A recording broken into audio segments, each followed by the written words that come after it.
You saw it. I saw that too. The silence arrived before goodbye. There's a strange kind of sadness that doesn't begin with being ignored. It begins when the reply still comes. Just not the way it used to. At first, nothing looks different. Your messages are still being seen. The conversation is still there. The person hasn't disappeared. No dramatic fight. No sudden ending. And maybe that's why it takes so long to notice. One day you send something funny. Seen. A reply comes an hour later. You tell yourself they're busy. The next day, it's 2 hours. Then half a day. Then somehow you become the kind of person who checks a chat without opening it fully because you already know there won't be anything new there. The hardest part isn't waiting. It's remembering a time when you never had to. There was a period when your phone lighting up felt natural. Not exciting. Not surprising. Just normal. You'd put your phone down to wash dishes and come back to 3 messages. You'd mention something random and they'd immediately ask another question. Conversations stretched across entire days without either of you trying. Nothing important. A photo of lunch. A complaint about work. A screenshot of a song. A blurry picture of the sky outside a bus window. The kind of things that only matter when someone cares about your day. Then one day, without anyone announcing it, the rhythm changes. The replies become responses. Not conversations. You start noticing little things you wish you didn't notice. The way they react with an emoji instead of words. The way they answer exactly what you asked and nothing more. The way every message feels complete, like there's no space left for the conversation to continue. And the worst thing is that none of those things are technically wrong. They still replied. They still answered. They didn't do anything you can point to and say, this is where it broke. So you stay quiet. Because how do you explain that you're grieving something that still exists? Sometimes you send a message and immediately put your phone face down, pretending you don't care. 5 minutes later you pick it up. Nothing. You lock it again. A few minutes later, somehow you're checking once more. Not because you're desperate. Just because your body remembers a version of them that no longer exists. I think that's what hurts most.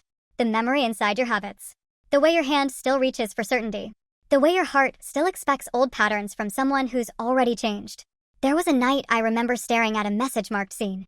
Nothing dramatic. No argument before it. No heavy conversation. Just a normal message. The kind that would have gotten an immediate response months ago.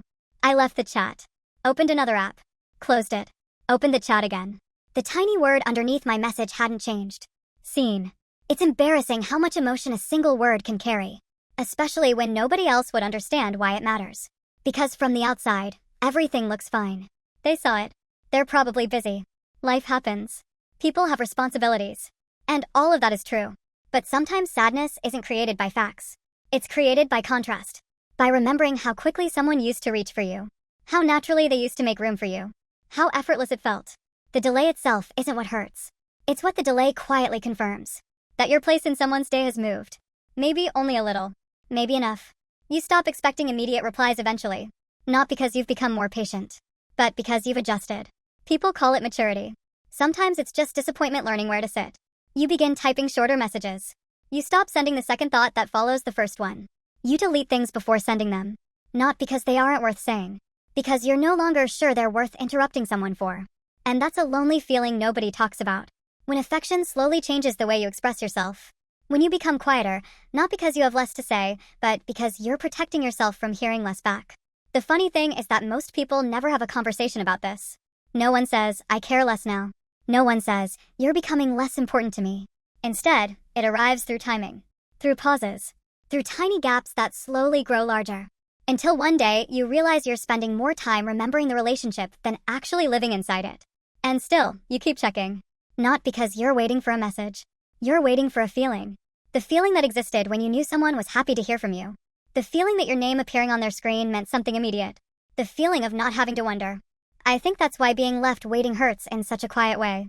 It doesn't wound your pride first. It touches your certainty. The certainty that you mattered in the same way you once did. And when that certainty disappears, nothing dramatic happens. You simply find yourself staring at a screen a little longer than usual. Watching a message that's already been seen. Trying not to admit that what you're really missing isn't the reply. It's the version of the connection that used to come with it.